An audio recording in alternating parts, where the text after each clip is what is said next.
शलोम, जय मसीह की फिर एक बार आप सबका स्वागत है इराम टेलीविज़न पर। और आज हम फिर दोबारा आप लोगों के साथ में आत्मिक युद्ध के विषय में जो हमने संदेश शुरुआत किया था और आज मेरा जो है ये आखिरी संदेश है। और मेरी आशा है कि जैसे हम इस आत्मिक युद्ध के विषय में हम देख रहे थे, आने वाले दिनों में हमारी ये सहायता करेगा। और फिर एक बार आप सब लोग जितने भी हमारे साथ में जुड़ रहे हैं, हम एक नया विषय के लिए साथ में अगले हफ्ते आप लोगों के बीच में हम आएंगे। सो फिर एक बार जितने भी लोग हमारे साथ में ऑनलाइन जुड़ रहे हैं, ये इराम टेलीविज़न है और हर शाम सोमवार से गुरुवार तक हम 8 बजे से 9 बजे तक परिवार वेदी, जहाँ पर हम 1 घंटे अपने परिवार के साथ में आराधना और वचनों की सेवकाई हम करते हैं। फिर एक बार आप सबका स्वागत है। और आज जो है हम आत्मिक युद्ध के विषय में जो आखिरी शस्त्र है आक्रमण का, और आक्रमण का केवल एक ही शस्त्र है, वो है आत्मा का तलवार। और ये दोधारी तलवार है और किसी भी तलवार से ये कार्य करने में सक्षम है। और इसीलिए परमेश्वर ने हमें जो है केवल एक ही शस्त्र दिया है, ताकि हम केवल अपने आप को बचा ही ना पाए, बल्कि हम शैतान के हर योजनाओं को हम नष्ट भी कर सकते हैं इस तलवार की सहायता से। सो इसीलिए ये सबसे महत्वपूर्ण हथियार है जो हर एक चेले को अपने साथ में रखना है। और हमें इसे किस प्रकार से इस्तेमाल करना है ये भी हमें जानना चाहिए। जैसे मैंने कल आप लोगों को बताया, और कल जो है मैंने इसकी शुरुआत किया कि हमने तलवार को सही तरीके से इस्तेमाल करना भी सीखना चाहिए। और आज जो है मैं और 2 भाग आप लोगों को बताऊंगा। कल मैंने केवल एक ही भाग आपको बताया था कि जब हम वचन को पढ़ते हैं आत्मा के द्वारा, जो परमेश्वर का वचन हमारे बीच में आता है, तो हमें संदर्भ में इसे देखना बहुत ज़रूरी होता है। कई लोग केवल एक वचन को लेकर आगे बढ़ते हैं और उसका संदर्भ नहीं देखते हैं, कॉन्टेक्स्ट जिसको हम कहते हैं। वचन को अगर उसके संदर्भ से अगर बाहर निकाला, if you remove the word from its context, तो इसका कुछ अलग ही मीनिंग हो जाता है। जैसे हमने कल देखा था फिलिप्पियों का पत्र 4 अध्याय और 13 वचन में, जहाँ पर ऐसा लिखा गया है कि मैं सब कुछ कर सकता हूँ, पौलुस कहता है, correct, I can do all things through Christ. अभी ये वचन अगर आप लेंगे तो ऐसा लगता है कि हम कुछ भी कर सकते हैं। अगर मुझे कहा कि पहाड़ को उठाओ तो मैं उठा पाऊंगा, क्योंकि बाइबल ऐसा कहता है, राइट। मुझे तैरना नहीं आता, मैं जो है नदी में मैं छलांग लगाऊंगा, मुझे ऑटोमेटिकली तैरना आएगा, या तो मैं पानी के ऊपर चल पाऊंगा, क्योंकि वचन ऐसा कहता है, I can do all things, मैं सब चीज कर सकता हूँ। नहीं, कई बार जो है हम इस वचन को उसके संदर्भ से बाहर हम देखते हैं। Many a times we remove this particular verse out of its context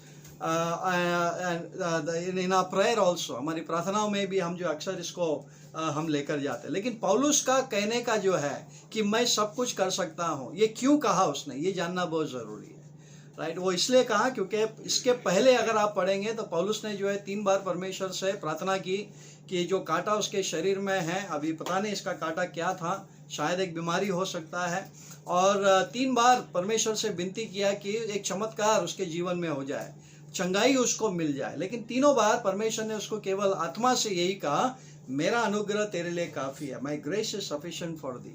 3 बार उसने प्रार्थना किया। और इस बारे में, इस संदर्भ में वो कहता है कि मैं हर परिस्थिति में, in all circumstances I can do all things, मतलब मेरे बीमारी को लेकर भी मैं जो है सब कुछ कर सकता हूं जो मुझे करना चाहिए। जरूरी नहीं कि वो निकल जाना चाहिए तब जाकर मैं कुछ करूंगा। तो संदर्भ, तलवार को हमें सही तरीके से इस्तेमाल करना बहुत जरूरी है। जैसा पतरस पानी में चला, अगर मैं ये वाक्य पढ़ूंगा और मैं अगर पानी में चलने की कोशिश करूंगा तो मेरे जीवन में समस्या आएगी। सो वचन को सही तरीके से इस्तेमाल करना हमें सीखना चाहिए। और ये तब होगा जब लिखित वचन को आत्मा के द्वारा हम उसे जो है देख पाएंगे, या पवित्र आत्मा खुद हमें वचन हमारे जीवन में क्यों और कैसे और किस प्रकार से लागू करना है, ये पवित्र आत्मा ही हमको सिखाएगा। ओके, सो ये बहुत इंपॉर्टेंट बात है। आइए हम जो एक वचन की तरफ हम बढ़ते हैं, पहला पत्रस उसका 3रा अध्याय और 15वां आयत। 1 पीटर चैप्टर 3 एंड वर्स 15। पहला पत्रस उसका 3रा अध्याय और 15वां आयत। आज हम दूसरा भाग देखने वाले। पहला भाग हमने देखा तलवार को कैसे इस्तेमाल करना है, इसके संदर्भ में इस्तेमाल करना है, ठीक है, इन इट्स कॉन्टेक्स्ट। अब दूसरा भाग हम देखने वाले हैं, पहला पत्रस 3रा अध्याय और 15 वचन। पर मसीह को प्रभु जानकर अपने अपने मन में पवित्र समझो।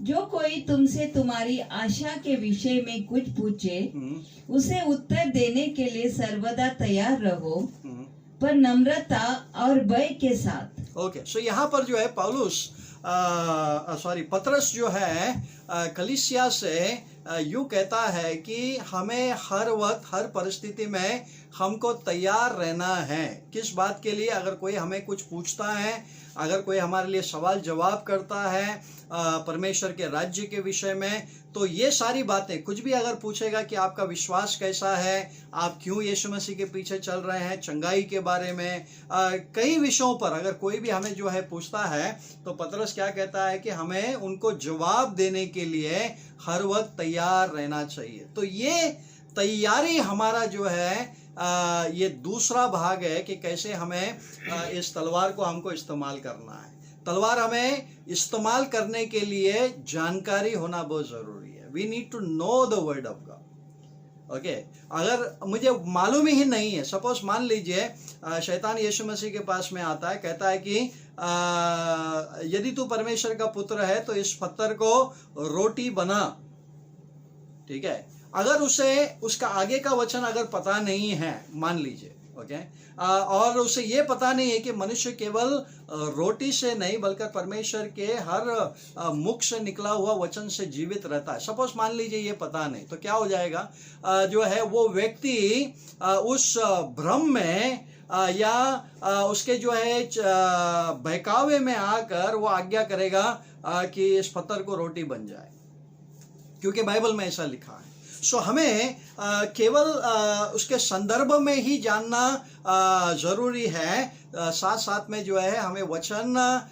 के मालूमात भी होना बहुत जरूरी है। We need to know the word of God, okay. और उसके लिए हमको क्या करना चाहिए? कोई भी सैनिक को देख लीजिए, कोई भी जो है सिपाही को अगर आप देखेंगे तो तलवारबाजी में वो हर दिन क्या करता है, वो परिश्रम करता है, वो अपने आप को तैयार करता है, प्रैक्टिस करता है, वो तलवार कैसे चलाना चाहिए, सुबह करेगा, शाम को करेगा। वो ऐसा नहीं है कि भाई सैनिक बन गया और तलवार जो है अपने म्यान में लेकर वो घूम रहा है। अगर वो प्रशिक्षण नहीं लेता है, अगर वो अपने आप को तैयारी नहीं करता है, तो तलवार चलाने में उसे कठिनाइयां होगी। तो तलवार चलाने के लिए वो हर दिन जो है उसका प्रशिक्षण वो लेता है, तलवार कैसे चलाना चाहिए, प्रैक्टिस करते रहता है। तो इससे हमको क्या सीख मिलती है? हमें भी परमेश्वर का वचन को हमेशा पढ़ना चाहिए, और पढ़ना केवल पढ़ने के लिए नहीं बल्कि उसको समझ भी आना चाहिए। Understanding, read the word of God with understanding. समझ से हमको उसको पढ़ना चाहिए। अगर समझ से पढ़ेगा तब जाकर जो है हमें ये सही तरीके से इस्तेमाल करना भी आएगा। अगर तलवारबाजी में जो प्रशिक्षण लेता है, अगर वो सूझबूझ से, समझदारी से अगर उसे नहीं चलाता है, तो कोई भी जो कितना भी भारी हथियार होगा उसका कोई काम नहीं आएगा। बिकॉज वो जो है अपना बुद्धि को इस्तेमाल नहीं करता है। खाली चलाना नहीं चाहिए बल्कि बुद्धि से भी चलाना चाहिए। शैतान कैसे आक्रमण करता है, इस जो है दाव में हमें किस प्रकार से तलवार को जो है चलाना चाहिए, ये सारी बातें हम सीखते हैं तलवारबाजी में। वैसा ही परमेश्वर के वचन में है। हर वक्त हमें जो है बाइबल पढ़ना चाहिए, और केवल पढ़ना ही नहीं चाहिए बल्कि पढ़ते समय में हमें समझ भी आना चाहिए। We need to read the word of God with understanding. और जब बताते वक्त भी अंडरस्टैंडिंग से ही बताना चाहिए। कभी कभी कोई सवाल पूछता है और हम जवाब कुछ और देते हैं, ठीक है, और वचन है लेकिन हम कुछ और ही जवाब देते हैं, उसको पता ही नहीं है कि वचन में जो है हमें किस प्रकार से हमको बताना चाहिए। नंबर 2, पहला जो है हमने देखा परमेश्वर के वचन को, तलवार को कैसे इस्तेमाल करना है उसके संदर्भ में, राइट। पूरा तरीके से हमको जांचना है, देखना है कि आगे पीछे क्या लिखा है, तब जाकर हमको उसको इस्तेमाल करना है। नंबर 2, हमेशा हमें पढ़ते रहना है और ये समझ से हमको पढ़ते रहना। We need to read the word of God with understanding. ये दूसरा है। आइए और एक वचन हम देखते हैं, प्रेरितों के काम उसका 8वां अध्याय, Acts of the Apostles chapter 8 and verse 26 to 40। ये जो है बहुत ही प्रख्यात वचन है जो सभी को पता होना चाहिए। फिलिप और वो षंड जो है किस प्रकार से परमेश्वर का वचन जो है पढ़ रहा था। Chapter 8 and verse 26 onwards, 26 to 40। लेकिन हम जो है जस्ट आपको एक उसका संदर्भ हम बताएंगे क्या लिखा गया है वहाँ। एक्ट्स 8 26 to 40, प्रेरितों के काम 8वां अध्याय 26 से 40 आयत। फिर प्रभु के एक स्वर्गदूत ने फिलिपुस से कहा, उठ और दक्षिण की ओर उस मार्ग पर जा जो यरूशलेम से गाजा को जाता है। यह रेगिस्तानी मार्ग है। वह उठकर चल दिया और देखो, कुश देश का एक मनुष्य आ रहा था जो कोजा और कुशियों की रानी कंदाके का मंत्री और खजानी था। वह आराधना करने को यरूशलेम आया था। वह अपने रथ पर बैठा हुआ था और यशायाह भविष्यवक्ता की पुस्तक पढ़ता हुआ लौटा जा रहा था। तब आत्मा ने फिलिपुस से कहा, निकट जाकर इस रथ के साथ हो ले। फिलिपुस उसकी ओर दौड़ा और उसे यशायाह भविष्यवक्ता की पुस्तक पढ़ते हुए सुना और पूछा, तू जो पढ़ रहा है क्या उसे समझता भी है? उसने कहा, जब तक कोई मुझे न समझाए तो मैं कैसे समझूं? ओके, सो यहाँ पर जो है हमको पता है कैसे जो है ये व्यक्ति यशायाह का किताब पढ़ रहा है और वो हमेशा जो है हर साल त्योहार के दिनों में यरूशलेम आया करता था। जो भी रीति रिवाज है, जो भी कहा गया है नियमों के अनुसार, वो सारा चीज कर रहा था। ओके, लेकिन ये सारी बातें करने के बावजूद भी जब वो वचन पढ़ रहा था उसको वचन की समझ नहीं था। करेक्ट। और फिलिपुस ने आकर उस सेनापति से क्या कहा? कौन सा वचन पढ़ रहा है ये कहा? नहीं, क्या कहा उसे कि जो तू वचन पढ़ रहा है क्या तू उसे समझता भी है? Do you also have understanding of the word? कि खाली पढ़ रहा है, हर साल पढ़ रहा है, जाते वक्त पढ़ रहा है, आते वक्त पढ़ रहा है, वचन को पढ़ते जा रहा है। कई लोग हैं ऐसे जो केवल वचन को पढ़ते ही रहते हैं। केवल वचन पढ़ना ही महत्वपूर्ण नहीं है। ऑफकोर्स पढ़ना चाहिए, शुरुआत तो वहीं से होना चाहिए, राइट। जब तक आप पढ़ोगे नहीं तो आगे का बात जो है बनेगा नहीं, राइट। कई लोग ऐसे तो पढ़ते ही नहीं है, राइट। सो मैं यूं कहूंगा कि अगर आप नहीं पढ़ते हैं तो आपको पढ़ना चाहिए, क्योंकि तलवारबाजी में तलवार चलाना भी हमको जो है इसका प्रशिक्षण हमको रोज प्रैक्टिस हमको करना चाहिए। नंबर 1, सो हमें बाइबल पढ़ना चाहिए। नंबर 2, अगर हम केवल पढ़ते ही रहे हैं अब तक तो हमें जो है अभी हमारा लेवल को बढ़ाना है, एक कदम हमको आगे जाना है, और वो क्या है? समझ। क्या आप समझते हो जो भी आप वचन पढ़ रहे हैं? क्या वचन की समझ हमारे बीच में है? और मुझे लगता है कि इसमें जो है कहीं जो है हमारे में कमतरता है कि हम वचन तो पढ़ते हैं लेकिन हमारे बीच में समझ बहुत कम है, समझ नहीं है हमारे बीच में। और इसलिए जो है फिलिपुस जो है उसको पूछता है कि क्या तू जो पढ़ रहा है तू उसको समझता भी है? और उत्तर क्या मिला? जब तक मुझे कोई न समझाए, unless and until someone explains, how will I know? मैं कैसे जान पाऊंगा जब तक कोई मुझे इसको समझाएगा नहीं। और यहां पर जो है कठिनाइयां कहां पर थी? ये सेनापति जो है वचन पढ़ रहा था बिना आत्मा के अभिषेक के, क्योंकि उस वक्त जो है उसे पवित्र आत्मा का अभिषेक नहीं मिला था। करेक्ट। इसीलिए उसके अंदर समझ नहीं थी। वचन पढ़ रहा था लेकिन समझ नहीं थी। जब तक मुझे कोई ना समझाए, अभी इसका मतलब ये नहीं कि हर वक्त कोई व्यक्ति हमारे साथ में बैठेगा और हमको समझाएगा। अब यहां पर जो है परमेश्वर ने हमारी सहायता के लिए पवित्र आत्मा को भेजा है।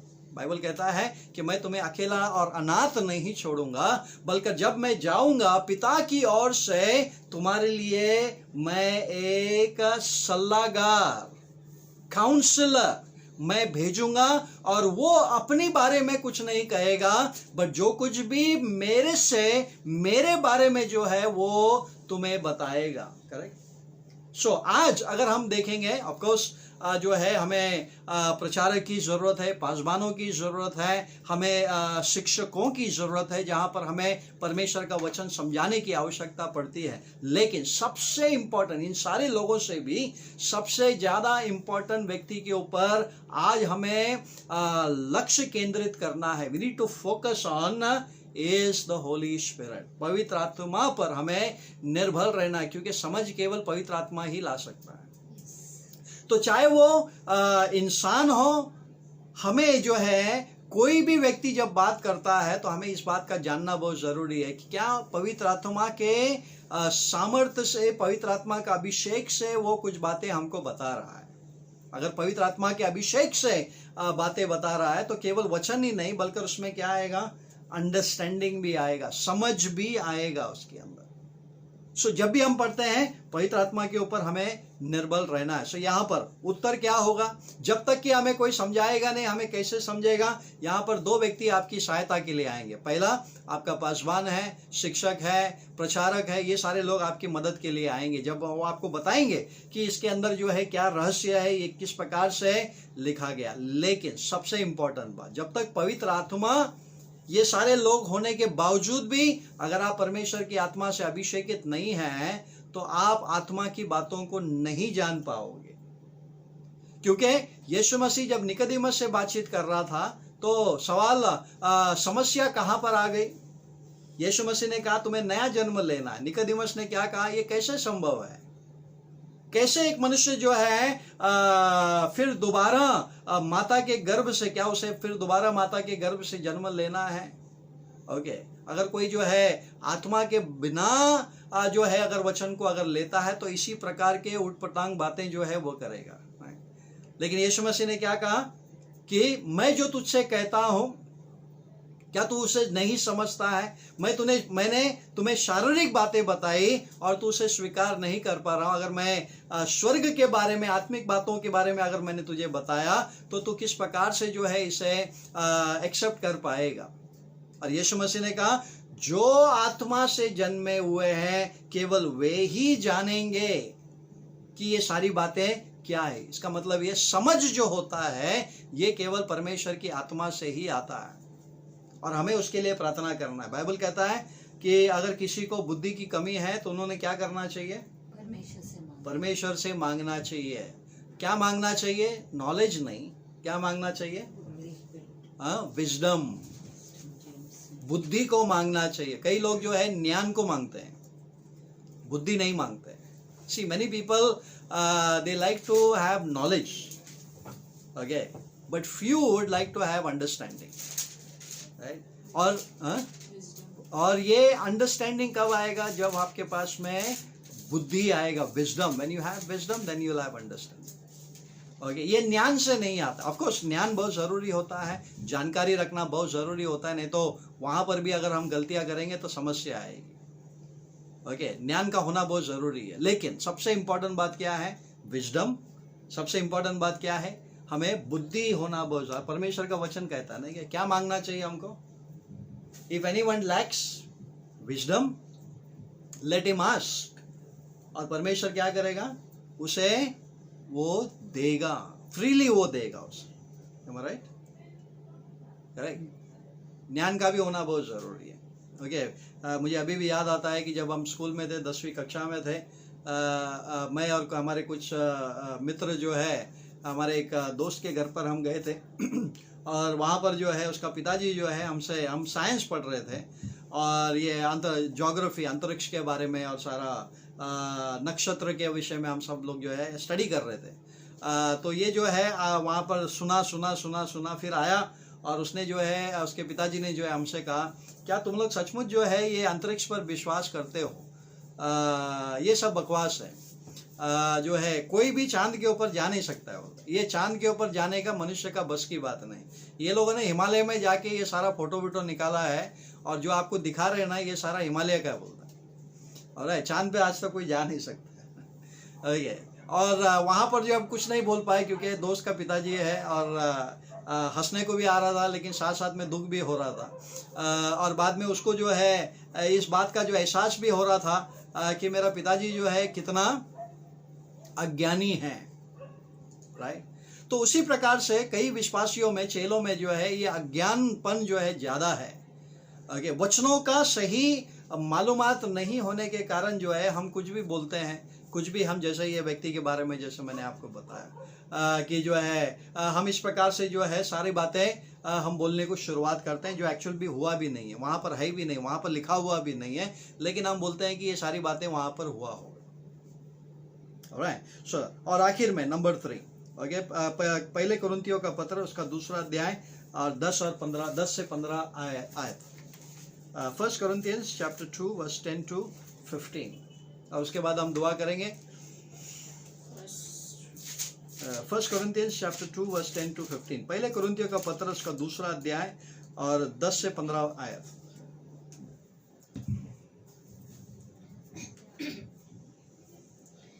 परंतु परमेश्वर ने उनको अपनी आत्मा के द्वारा हम पर प्रकट किया, क्योंकि आत्मा सब बातें वरन परमेश्वर की गुण बातें भी जांचता है।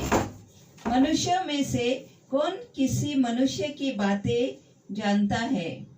केवल मनुष्य की आत्मा जो उसमें है। वैसे ही परमेश्वर की बातें भी कोई नहीं जानता, केवल परमेश्वर का आत्मा। परंतु हमने संसार की आत्मा नहीं, परंतु वह आत्मा पाया है जो परमेश्वर की ओर से है, कि हम उन बातों को जाने जो परमेश्वर ने हमें दी है, जिनको हम मनुष्यों के ज्ञान की सिखाई हुई बातों में नहीं, परंतु आत्मा की सिखाई हुई बातों में आत्मिक बातों से मिलाकर सुनाते हैं। ऑलराइट, सो यहाँ पर जो है कौन सी बातें सुननी चाहिए, सुनानी चाहिए? मनुष्य के ज्ञान के विषय में नहीं। सी मोस्ट ऑफ द टाइम हम बहुत आकर्षक हो जाते हैं और हम बहुत उत्साहित हो जाते हैं जब कुछ मनुष्य के ज्ञान और बुद्धि और बहुत सारी बातें जो है जोड़कर जो है हमको बताया जाता है। लेकिन आज कलीसिया को, आज हमारे जीवन में सबसे महत्वपूर्ण बात जो है हमको जानना ये जरूरी है कि आत्मिक बातें केवल परमेश्वर की आत्मा से और परमेश्वर ही उन बातों को हमको प्रकट कर सकता है। क्योंकि शारीरिक मनुष्य केवल शारीरिक ही बातें कर सकता है, लेकिन जो आत्मा से जन्मा हुआ है और जो आत्मिक है वो आत्मिक बातें जो है पवित्र आत्मा उस व्यक्ति को प्रकट करता है। सो आज ये तलवार जो है आत्मिक तलवार है, स्वॉर्ड ऑफ द स्पिरिट। ये वचन जो है ये आत्मा है, तो इसके बारे में कौन प्रकट करेगा? जैसे मैंने कहा पवित्र आत्मा ही हमको प्रकट करेगा। सो हमें नंबर 3 परमेश्वर से विनती करना चाहिए कि परमेश्वर आत्मिक बातें हमें प्रकट करें। We need to ask God to reveal the word by His Spirit। आत्मा से जो आत्मिक बातें जो है हमें प्रकट करने के लिए पवित्र आत्मा से हमको प्रार्थना करना चाहिए, और उसके बाद ही हमें जो है जो वचन हमने पढ़ा है उसको बंद करना चाहिए। सो नंबर 1, जब हम पढ़ते हैं तो हमें कैसे पढ़ना चाहिए? संदर्भ में पढ़ना चाहिए। नंबर 2, जब हम वचन को जो हम पढ़ते हैं, ये तलवार जो है ये आत्मिक तलवार है, और इसके लिए जो है हमको जानकारी होना बहुत ज़रूरी है। और केवल जानकारी नहीं बल्कि मैंने कहा हमें समझ आना बहुत ज़रूरी है। सो नंबर 2, समझ से हमको पढ़ना चाहिए। और नंबर 3, जब हम समझ से पढ़ते हैं तब परमेश्वर से मांगना चाहिए कि आत्मिक बातों का जो गूढ़ और ग्रहण गोष्ठ है, राइट, डीप सीक्रेट्स, जो रहस्यमय बातें हैं, उस रहस्यमय बातें को जो है परमेश्वर प्रकट करने के लिए हमें जो है सहायता करने के लिए परमेश्वर जो है से मांगना चाहिए हमको। और ये 3 तरीका है, हम तलवार इस प्रकार से हम इस्तेमाल करते हैं। और अगर कोई आत्मा से जन्मा हुआ है, आत्मिक बातें पवित्र आत्मा उसको बताता है, तो शैतान जब आएगा तो वो जब तलवार को इस्तेमाल करेगा तो केवल लिखित वचन से नहीं बल्कि आत्मिक वचन से वो जो है कार्य करेगा और उसके जीवन में जो है सामर्थ्य आएगा। आपको मालूम है 7 स्कीवा के पुत्र, 7 सन्स ऑफ स्कीवा, वो लोग गए भूत निकालने के लिए गए। एक आदमी था जिसके अंदर दुष्ट आत्मा थे और 7 भाई थे। ओके, ये 7 लोग गए और दुष्ट आत्मा निकालने की कोशिश की। और कैसे निकालने की कोशिश की? How they try to remove? उन्होंने कहा कि हम तुम्हें आज्ञा देते हैं उस यीशु के नाम से जो पौलुस प्रचार करता है। We command you to leave in the name of Jesus whom Paul preached। Paul ने जो प्रचार किया है उस यीशु के नाम से मैं तुम्हें आज्ञा देता हूं। शैतान ने क्या किया? वो दुष्ट आत्मा ने क्या किया? वो बोला यीशु को मैं जानता हूं, पॉल को मैं जानता हूं, लेकिन तुम लोग कौन हो? और ये 7 को जो है उन्होंने, उस दुष्ट आत्मा ने, एक व्यक्ति ने इतना मारा कि बाइबल कहता है कि उनके कपड़े भी नहीं रहे, ऐसे ही भागना पड़ा उनको वहां से। करेक्ट। तो फर्क क्या है? फर्क क्या है पौल में, पतरस में, और एक साधारण ईसाई में, एक नॉमिनल क्रिश्चियन में और एक चेले में जो है फर्क कौन सा आना चाहिए? सभी लोग वचन जानते हैं, सभी लोग वचन पढ़ते हैं, सभी लोगों को, और कईयों तो दावा भी करते हैं कि हमको उसके अंदर से समझ भी है। राइट। फर्क कहाँ पर है? क्या पवित्र आत्मा की अगुवाई से हम जो है वचन को हम देखते हैं, पढ़ते हैं? अगर हमने मांगा है परमेश्वर को सहायता करने के लिए तो परमेश्वर हमारी सहायता करेगा। और यही बात जो है हमारे जीवन में एक शक्ति जो है प्रकट होगा। और हम जब तलवार को हम इस्तेमाल करेंगे तो परमेश्वर जो है हमें विजय दिलाएगा। सही, हम दुआ करते हैं, प्रार्थना करते हैं कि इन सारे शस्त्रों को जो है हम अपनाएं और अपनाने के बाद में हम खड़े रहें। और क्योंकि संकट के दिनों में केवल यही शस्त्र हमें बचा पाएंगे। और हमारे लिए परमेश्वर का वचन सबसे अहम है। चाहे आप कोई भी शस्त्र लीजिए, सभी परमेश्वर के वचन के विषय में ही बताता है, लेकिन आखिर में जो तलवार है वो आत्मिक बातों के बारे में हमको बताता है। और आत्मा से अभिषेक होना बहुत ज़रूरी है। सही, हम सब लोग दुआ करते हैं, प्रार्थना करते हैं। एलोहीम अदोनाय, स्वर्गीय पिता, फिर एक बार तेरे चरणों के पास आते हैं और तेरे वचन के लिए हम धन्यवाद देते हैं कि केवल वचन पढ़ना ही नहीं, जानना ही नहीं, बल्कि उसका समझ भी आना बहुत ज़रूरी है। और प्रभु जी, हम तुझसे मांगते हैं, जैसा तेरा वचन में कहा है प्रभु जी, यदि कोई ज्ञान से कमी हो तो उन्होंने मांगना चाहिए। सो हम मांगते हैं कि प्रभु जब जब भी हम परमेश्वर के वचन पढ़ेंगे प्रभु, तो हमें बुद्धि दे, ज्ञान दे, ताकि हम जो है बुद्धि से तेरे वचन को जो है हम समझ पाएंगे। और जो रहस्यमय बातें हैं, जो आत्मिक बातें हैं, जो केवल आत्मा ही जानता है, वो हमें प्रकट करने के लिए तुझसे हम प्रार्थना करते हैं। जितने भी हमारे परिवार ऑनलाइन जुड़े हुए हैं, जितने भी चेला जो है वचन को पढ़ेगा प्रभु, उसका वचन का समझ देने के लिए तुझसे हम प्रार्थना करते हैं। आत्मा से तो उनसे बातचीत करने के लिए हम प्रार्थना करते हैं। नई नई बातें जो मनुष्य के द्वारा नहीं, बुद्धि से नहीं, जो है केवल तेरा जो है केवल ज्ञान से नहीं बल्कि बुद्धि से जो है वो समझ पाएगा। इसलिए प्रभु हम प्रार्थना करते हैं, पवित्र आत्मा धन्यवाद हो, क्योंकि तू हमारे हर वक्त साथ में रहता है। और यीशु, हम धन्यवाद देते हैं कि पवित्र आत्मा को हमारे जीवन में भेजने के लिए, और वो हमारी सहायता करता है। वचन जब भी हम पढ़ते हैं तो समझ लाने के लिए, बुद्धि आने के लिए तो हमारी सहायता करता है। इसलिए पवित्र आत्मा हम धन्यवाद देते हैं। और आने वाले दिनों में जब जब भी हम तेरे वचन को हम पढ़ेंगे नए सिरे से, तो हमसे बातचीत करने के लिए हम तुझसे प्रार्थना कर। तेरा वचन जीवित है, कार्य करने की क्षमता रखता है, इसलिए आत्मा से हर वचन को जीवित होने के लिए तुझसे हम दुआ करते हैं। फिर एक बार धन्यवाद देते हुए तमाम हमारे ऑनलाइन परिवार को तेरे हाथों में हम समर्पण करते हैं। यदि कोई प्रार्थना के लिए आज हमारे साथ में जुड़ा हुआ है, बीमारी है या शारीरिक कमजोरी है, कोई भी समस्या क्यों ना हो, प्रभु हम चाहते हैं कि उनके जीवन में तेरी आत्मा से तू उनसे बातचीत करें और प्रभु तू उनको बल दे ताकि आत्मिक बातें वे समझ पाएं और अपना जीवन को समर्पित करते हुए योजना को समझते हुए तेरी इच्छा को जानते हुए जैसे स्वर्ग में वैसे इस पृथ्वी में तेरी इच्छा को जानते हुए